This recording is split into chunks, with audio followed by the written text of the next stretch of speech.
Hi friends, welcome back to our channel. ఈరోజు కథ బంగారు బాతు. ఈరోజు మనం ఇంకో కథ చెప్పుకుందాం. ఆ కథ పేరేంటి అంటే బంగారు బాతు. బాతు బంగారంతో చేసిందంట. చూద్దాం మరి బంగారంతో చేసిందో బాతే బంగారం ఇస్తుందో ఏమైందో తెలుసుకుందాం. ఓకేనా? కథ అంతా వింటే కదా తెలుస్తుంది. అనగనగా ఒక ఊరిలో ఒక పేద ముసలావిడ ఉండేది. అంటే ఏంటి రూపా? పేద అంటే పెద్ద కాదు, పేద అంటే డబ్బులు లేవు అని. Not rich, poor people. Poor అన్నమాట. డబ్బు లేదు ఆవిడ దగ్గర. ముసలావిడ అంటే ఏజ్డ్ ఉమెన్, తెలుసు కదా, ఓల్డ్ అని. ఆమె చాలా ముసలిది కావడం వల్ల ఆమె వల్ల ఎటువంటి ఉపయోగం లేదని వాళ్ళ కుటుంబ సభ్యులందరూ తలిచి ఆవిడ ఇంటి నుండి తరిమివేశారు. చాలా పెద్దవాడైపోతే ఎలా చూసుకోవాలి? లెక్క అయితే చిన్నపిల్లల్లా కేర్ఫుల్గా చిన్నపిల్లల్లాగా చాలా జాగ్రత్తగా చూసుకోవడం మానేసి వీళ్ళ ఫ్యామిలీ మెంబర్స్ అంతా ఏమని అనుకున్నారు,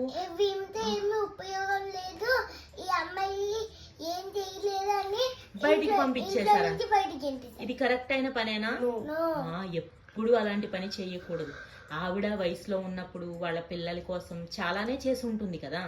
కానీ ఇక్కడ వాళ్ళ కుటుంబ సభ్యులు ఏం చేశారు? నిజంగా పాపమే చేశారు. అది నిజంగా పాపమైన పనే. దేవుడు క్షమిస్తాడా ఇలాంటి వాళ్ళను? క్షమించడు. ఏ దిక్కు లేని వాళ్ళు ఆ ముసలావిడ ప్రతిరోజు భగవంతుణ్ణి ఈ విధంగా ప్రార్థించేది. ఓ భగవంతుడా, నన్ను ఎంత తొందరగా వీలైతే అంత తొందరగా నీ దగ్గరికి తీసుకుని పో. నాకు నిజంగా బ్రతకాలని లేదు. నా పిల్లలు కూడా నన్ను తమ దగ్గర ఉంచుకోవడానికి ఇబ్బంది పడుతున్నారు. చూసావా ఆవిడకి ఎంత కష్టం వచ్చిందో. రోజు దేవుడికి ప్రేయర్ చేసేదంట. ప్రేయర్ చేస్తూ ఏమని వేడుకునేదంట, ఎంత వీలైతే అంత తొందరగా నన్ను నీ దగ్గరికి తీసుకెళ్ళిపో. అంటే ఏంటి? చావుని కోరుకుంటుంది ఆవిడ. ఒక మనిషి చావుని కోరుకోవాలా? కానీ ఆవిడకి అలాంటి ఒక పరిస్థితి వచ్చింది. ఎవరు తెచ్చారు ఇదంతా? ఆ కుటుంబ సభ్యులు. అవునా? వాళ్ళు ఏం చేయాలి? ఒక వయసులో ఉన్న వచ్చిన పెద్దవాళ్ళని చాలా జాగ్రత్తగా చూసుకోవాలి,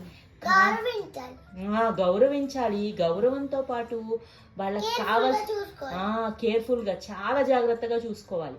కానీ ఇవాళ రేపు అందరూ ఇదే పని చేస్తున్నారు. ఒక వయసు వచ్చిన వాళ్ళని తీసుకెళ్ళి ఏం చేస్తున్నారంటే ఓల్డేజ్ హోమ్ లో వేసేస్తున్నారు. ఓల్డేజ్ హోమ్ అంటే తెలుసా? అచ్చంగా ఓల్డ్ పీపులే ఉంటారు. వాళ్ళకి వేరే వాళ్ళు ఎవరో ఫుడ్ పెడతారు, సర్వీస్ చేస్తూ ఉంటారు. అది ప్రతి ఇంట్లో మనవాళ్ళు వాళ్ళ తాతలకి మా అమ్మలకి సేవ చేసుకోవాలి. అంతేగాని అలా తీసుకెళ్లి ఓల్డేజ్ హోమ్ లో వేయడం కరెక్టా? కానీ ఇప్పుడు అంతా అదే చేస్తున్నారు. ఆ తప్పు మీరు ఎప్పటికీ చేయకండి. కాబట్టి మీరు ఏం చేస్తారు? మీ మా అమ్మ తాతను గౌరవిస్తారా? బాగా చూసుకుంటారా?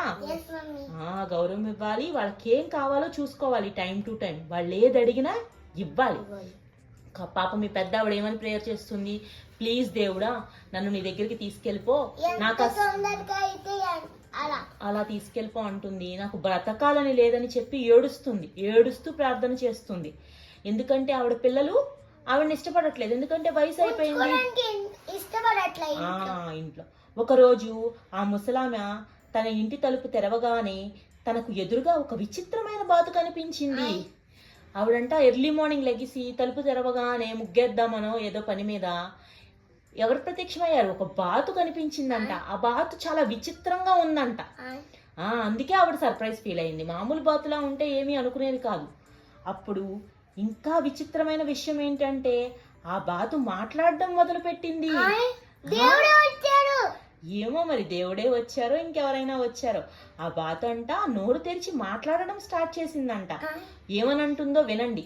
ఓ ముసలి తల్లి, ఎందుకు నువ్వు రోజు భగవంతుడికి ప్రార్థిస్తూ బాధపడతావు? నీ బాధ అంతా భగవంతుడు విన్నాడు. భగవంతుడి ద్వారా నాకు చెప్పాడు. నేను అందుకే వచ్చాను. ఈ రోజు నుండి నువ్వు రోజు నా దగ్గర నుంచి ఒక ఈకను తీసుకో. ఏం తీసుకోవాలి? ఫెతర్. ఒక బంగారు ఈకను తీసుకో. ఆ ఈక బంగారంలా మారిపోతుంది. ఎలా మారిపోతుంది? నీకు కావలసిన వాటిని అన్నీ తెచ్చుకో, నీ కష్టాలన్నీ తీర్చుకో. ఇక మీదట నువ్వు ఎప్పుడూ ఏడవద్దు అని చెప్పిందంట. ఆ మాటలు విన్న ముసలావిడ పెద్దావిడ చాలా ఆశ్చర్యపోయిందంట. ఏంటి, నిజంగా నేను నమ్మలేకపోతున్నాను, ఇవి నా కళ్ళేనా అని ఒక్కసారి ఇలా చూసుకుని, నిజమే, బాతు మాట్లాడడం ఏంటి, నాకంతా ఏదో ఆశ్చర్యంగా ఉంది. నిజంగానే నా మొరంతా రోజు భగవంతుడు వింటున్నాడేమో, అందుకే పంపించాడేమో ఈ విచిత్రమైన బాతునని సందేహంగానే ఒక ఈకను తీసింది బాతులోంచి. ఆ బాతు దగ్గర ఉన్నప్పుడు ఈకగానే ఉంది.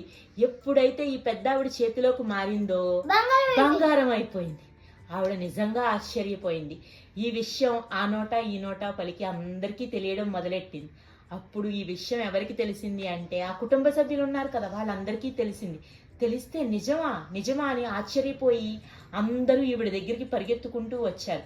వచ్చి నువ్వు మా దగ్గర ఉండమ్మా, మా దగ్గర ఉండు అని చిన్న కొడుకు. పెద్ద కొడుకు వచ్చేమో నా దగ్గర ఉండమ్మా, లేదు అని చెప్పి పెద్ద కొడుకు అడుగుతున్నాడు. మొన్నటి వరకేమో ఇద్దరు కొడుకులు రోడ్డు మీద వదిలేశారు, మాకు అక్కర్లేదు అని చెప్పి.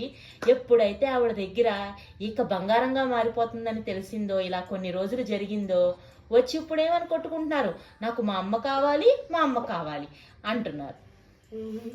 ఈ మాటలు విన్న ముసలావిడ బాతుతో ఈ విధంగా, నీ వల్ల వచ్చే బంగారం వల్ల నాకు ఎలాంటి ప్రయోజనము లేదు అని ఒక రోజు మళ్ళీ ఏడుస్తూ చెప్పడం మొదలు పెట్టిందంట. ఎందుకంటే నా కొడుకులు నా మీద ప్రేమతో నన్ను పిలవటం లేదు, నువ్వు ఇచ్చే బంగారం మీద ఆశతో పిలుస్తున్నారు. బంగారానికి మంచి రేటు ఉంది, అందువల్లే వాళ్ళు పిలుస్తున్నారు. నువ్వు ఎప్పుడైతే బంగారం ఇవ్వడం ఆపేస్తావో వాళ్ళు మళ్ళీ నన్ను తీసుకుని వచ్చి రోడ్డు మీద వదిలేస్తారు అని బాధపడుతుందంట. ఆ మాటలకు బాతు తన నుండి ఒక ఈకని తీస్తూ ఈ విధంగా అన్నది, ఏం జరుగుతుందో వేచి చూడు, కంగారు పడకు, నీ కష్టాలన్నీ తీరిపోతాయి, మనుషుల్లో కూడా మార్పు వస్తుంది అని చెప్పిందంట. ఆ కొద్ది కాలంలోనే ఇలా రోజు మార్నింగే బాతు రావడం, ఒక ఈక తీసివ్వడం, ఆ ఈక తీసుకోవడం, అది బంగారంగా మారడం, ఇలా రోజు జరుగుతూ ఉండడం. ఆ కొడుకులు రోజు వచ్చి వెళ్ళమ్మని మా ఇంటికి రా అని అడగడం. అసలు తర్వాత ఈవిడ చాలా ధనవంతురాలైపోయింది అన్నమాట. ఆ బంగారంతో బోల్డు డబ్బులు వచ్చాయి కదా. ఇంకా ఆవిడికి నచ్చిన ఇల్లు ఆవిడ కట్టుకుంది, ఆవిడికి కావలసిన పని వాళ్ళను ఆవిడే పెట్టుకుంది పనిలో, ఎవరి కొడుకుల దగ్గరికి వెళ్ళలేదు. తర్వాత కొంతకాలానికి కొడుకులిద్దరూ తమ పొరపాటు తెలుసుకున్నారు. మనము ఆ అమ్మని ఏమీ లేనప్పుడు రోడ్డు మీద వదిలేశాము, ఇప్పుడు బంగారం ఉందని పరిగెత్తుకుంటూ వెళుతున్నాము, ఇది ఎంతవరకు కరెక్ట్ అని ఆలోచించుకున్నారు. వాళ్ళ తప్పు వాళ్ళు తెలుసుకుని తర్వాత వాళ్ళ అమ్మగారి కాళ్ళ మీద పడి క్షమాపణ కోరి అందరం కలిసే ఉందాము అంటే పెద్ద ఆవిడ ఏం చేసిందంటే వాళ్ళ కొడుకులు ఇద్దరిని కూడా ఆ పెద్ద ఇంట్లోనే ఉండమని చెప్పింది. అప్పుడు అందరూ కలిసి సంతోషంగా ఉన్నారు, కలిసిమెలిసి. నీతి, మోరల్ ఆఫ్ ద స్టోరీ ఏంటంటే నిజాయితీగా ప్రార్థించే ప్రార్థన వల్ల మంచి ఫలితాలే కలుగుతాయి. నీ ప్రార్థనలో నిజాయితీ ఉండాలి, అర్థమవుతుందా? ఊరికే పక్కనోడికి రాకూడదు, పక్కనోడికి సైకిల్ పాడైపోవాలి, ఇలాంటి పిచ్చి కోరికలు కోరకూడదు దేవుణ్ణి. నువ్వు మంచి కోరుకుంటే నీకేం జరుగుతుంది? మంచే జరుగుతుంది. నువ్వు చెడు కోరుకున్నావు అనుకో, అదే చెడు నీకు జరుగుతుంది. కాబట్టి దేవుణ్ణి కోరుకునేటప్పుడు కానీ పక్క వాళ్ళ విషయం ఆలోచించేటప్పుడు కానీ ఎలా ఆలోచించాలి? మంచిగా ఆలోచించాలి. నువ్వు ఎంత మంచిగా ఆలోచిస్తే గుడ్ విల్నెస్ ఉండాలి. ఓకే, బాగుందా ఈరోజు స్టోరీ? బంగారు బాతు అంటే మీరేమనుకున్నారు? బంగారు కోడిగుడ్లు పెట్టిద్దేమో బాతు అనుకున్నారు కదా. అది ఒక రైతు అమ్ముతాడు, కోసేస్తాడు అని అనుకున్నారు కదా. ఆ కథ కాదు ఇది. ఈ కథ నచ్చిందా?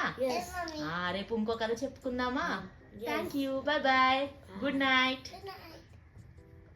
Thanks for watching. Please like.